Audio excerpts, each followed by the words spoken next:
Greetings, humans of the internet. Welcome once again to Bowtie Talks. I, of course, am your excellent host, Luke Johnson, coming to you from my undisclosed location in Midwest USA. Coming to you once again today with some more insights of today's historical subject, comic strips. Whether it be Popeye, Charlie Brown, Snoopy, or any of the other comic strip characters who have graced the pages of newspapers and online for over the centuries, America has had a deep fascination with comic strips since the 1890s. Comic strip characters have graced the sides of cereal boxes, starred in movies, been spokespeople for companies, and even starred in TV shows. It's been said before that comic strips are uniquely American art. As we will soon see, that is definitely true. So I hope you will enjoy our journey into the history of the comic strip. Cartooning itself has been around for centuries. It first got started during the Renaissance period in the form of caricatures. In fact, the word cartoon comes from the Italian word carta, meaning map. Cartography, the study of maps, also finds its root word here. This terminology makes sense because before making a piece of any medium, clay, paintings, stained glass work, sculpture, or tapestry, an artist would make a preparatory sketch to outline their ideas. Michelangelo made cartoons of the Sistine Chapel before actually painting it. Soon caricatures started developing for political entities. This would soon take off in America during the 1700s when Benjamin Franklin published the first American political cartoon in his newspaper in 1754. It showed the 8 colonies as a snake that was divided into 8 pieces, and underneath the snake were the words join or die. However, political cartoons did not really become popular until almost a century later in the 1870s, thanks to one man, Thomas Nast. Nast is also credited as the originator of the 2 symbols for the Democratic and Republican parties of the United States, the donkey and the elephant. He also gave us the modern interpretation of Santa Claus as a jolly, white-bearded man in a red suit lined with fur. And thus cartooning had taken off in America in the form of political ads. Some time would have to pass, however, until the comic strip would come into existence. For that, we must fast forward to the year 1895. It was that year, on February 17th, that a new storytelling idea was born. It was on that day in the New York World paper that the first comic strip. It was a series of panels depicting the misadventures of a young man called the Yellow Kid. His real name was Mickey Dugan, but he was soon christened the Yellow Kid. And he was a very strange-looking character, I might add. He was bald-headed and wore an oversized yellow nightshirt that hung down to his feet. The strip soon gained popularity and was published every Sunday in the New York World paper. The strip was drawn by Richard Outcault, and it depicted the struggles of the Lower East Side in New York City. However, it should be noted, like many, if not most famous cartoonists, Richard Outcault was actually a Midwesterner, a resident of Lancaster, Ohio.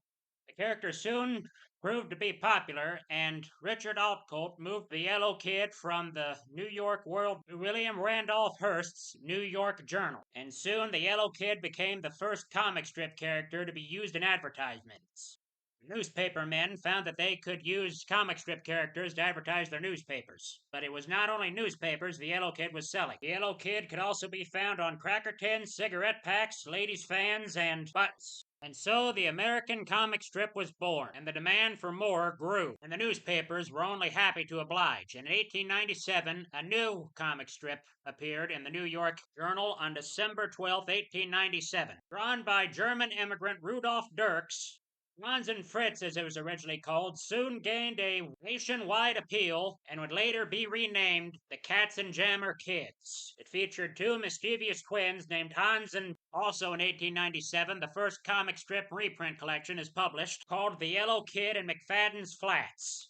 The Katzenjammer Kids began spreading like wildfire, and it also picked up on a new form of cartooning because the Katzenjammer Kids was the first comic strip to tell a story in a series of panels rather than just one single panel. It should also be noted that the Katzenjammer Kids might have been one of the first legal battles in cartooning.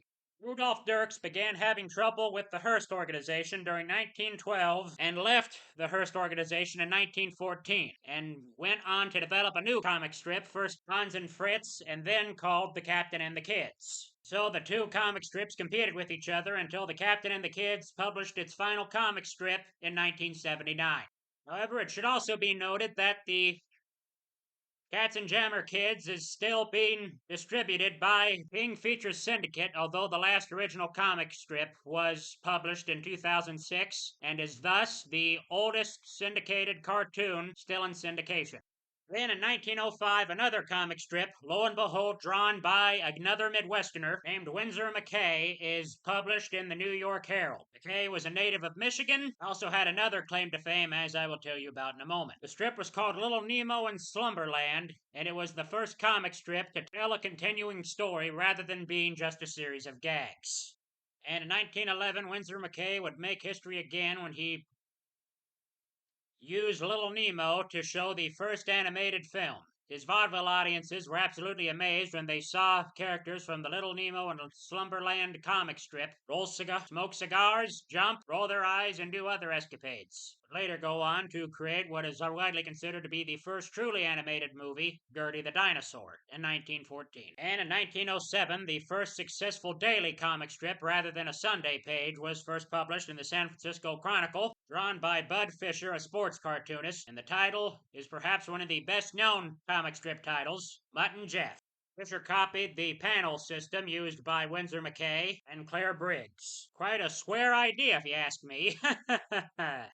And then in 1913, another comic strip was developed by a man who is often considered the genius of the comic page, a man named George Harriman, a man from Louisiana who developed no fewer than 24 comic strips, and as I said, is widely considered a genius. So who would think that his most famous work, Crazy Cat, originated as filler drawings at the bottom of his comic strip, The Dingbat Family. The strip chronicled the misadventures of a young cat in Cocomino County, Arizona, which happened to be one of George Harriman's favorite vacation spots. Crazy Cat, as you can imagine, by the way, crazy and cat are both spelled with K's, chronicled the adventures of a plucky young cat named Crazy Cat who was in love with a mouse named Ignatz Mouse. This was problematic because Ignatz Mouse regularly rebuffed Crazy Cat's affections and would often throw bricks at Crazy Cat.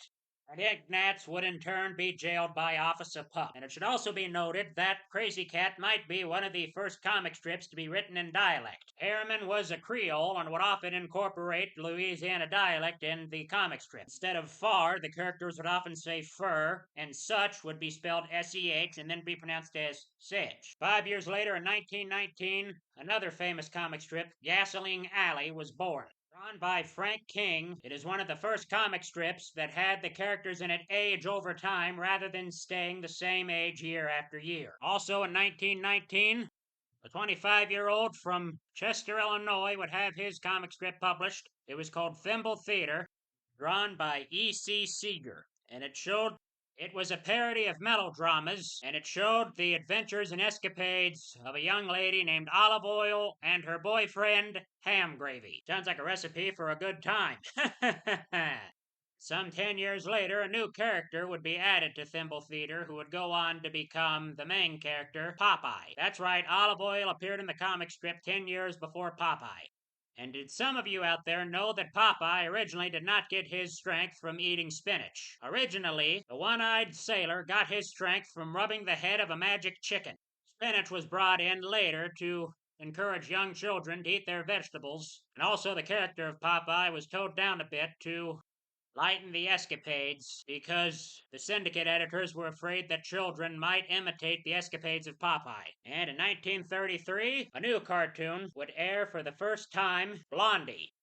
Told the story of a young blonde-haired woman who with many boyfriends, one of whom happened to be a man named Dagwood Bumstead. He was not originally the main focus of the comic strip Blondie was, but when the two got married, it became a family strip. The pair, Blondie and Dagwood, would later go on to have 2 children. The strip was drawn by Chick Young of Joplin, Missouri. Again, another Midwesterner. And then in 1938, Superman first appeared, and thus began a whole new era of superhero comic strips. Batman would follow in 1939. America soon saw some of the greatest comic strip titles and names appear during the 1950s. On September the 4th, 1950, a comic strip about a soldier in a fictional army post premiered, drawn by Mort Walker. The comic strip? Beetle Bailey, and it's still running today. And it was also during the 1950s, specifically 1950, that perhaps the most famous American comic strip ever published, premiered. Its creator was a young man from Minnesota who would incorporate many of the trials and travesties that he had experienced in life into his comic strip. As a boy, his baseball team once lost 40-0. His girlfriend rejected him after he proposed to, only for her to marry someone else, but he could always find happiness in the comics. In fact, comic strips had been a part of his life from the very beginning. The first time his uncle saw him, he looked down at the newborn baby and said, "By golly, we're going to call him Sparkplug." Sparkplug was the name of a comic strip horse, and to that day, the boy was called Sparky. That's right, that man's name was Charles Monroe Schultz, and his comic strip, Peanuts.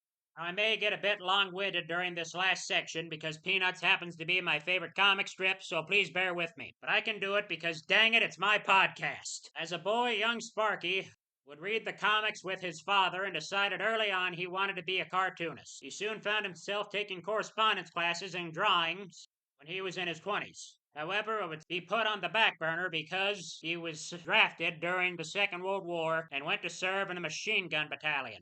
When he came back from the war, he was hired by the same correspondence school that he had taken lessons from. While working for this correspondence course, he fell in love with a beautiful young redhead named Donna Johnson, no relation as far as I know. He was head over heels in love and would propose to the red-haired lady, only to have her reject him and then go on to marry someone else. While at the correspondence school, he became friends with another artist named, get this, Charlie Brown, whose name he would later use for his own comic strip. And in 1947, he soon began drawing comics for the St. Paul, Minnesota newspaper under the title Lil Folks. Drawings showed young children with short, squat bodies, short arms, and rather large heads. This style would later become one of his trademarks in the Peanuts comic strip. He would also go on to draw comics for a Catholic magazine. However, he still desperately wanted to be syndicated, and soon it would happen. He sent some drawings to United Features Syndicate in New York City, and to his surprise, they liked him, and instead of a rejection letter, which he was usually used to by now, he'd received an acceptance letter from them. However, the syndicate made one suggestion. They did not want the strip to be called Lil Folks because there was already a comic strip called Little Folks, drawn by a man named Tack Knight. They wanted the strip to be called Peanuts, a title which Charles Schultz absolutely hated. He thought it had no dignity and was just confusing. However, he was eager to be published and went along with it, and he soon began developing characters like Charlie Brown, named after his friend from correspondence school, Lucy Van Pelt, Linus Van Pelt, Snoopy, Woodstock, and a whole host of others. He often didn't have to look any further than his own family for some of the inspirations for the characters. However, he would sometimes go back and forth on whether or not he based Charlie Brown upon himself. In some interviews, he would deny the connections, and in others, he would say yes, he was Charlie Brown. However, those were not the only characters drawn from life. As a boy, he had a rather unusual dog named Spike, who would eat everything from pins to razor blades and tacks. He was a little white and black dog named Spike. He was a wild, uncontrollable dog with a massive understanding vocabulary, which Charles Schultz would later go on to use as the inspiration for Charlie Brown's dog Snoopy. And legend has it, Lucy was based on his first wife, Joyce, a very headstrong, domineering woman who was not afraid to speak her mind. Peppermint Patty was based on a cousin of his on his mother's side named Pat Swanson. Perhaps this may be why the characters are so relatable, because he'd drawn them from real-life people. Popularity would later be taken to the next level during the mid-60s when the characters were animated into specials. Project The Charlie Brown Christmas happened because of two men, Bill Melendez and Lee Mendelson, who helped Charles Schultz get his characters animated. I'm not afraid to say that A Charlie Brown Christmas still happens to be one of my favorite Christmas specials.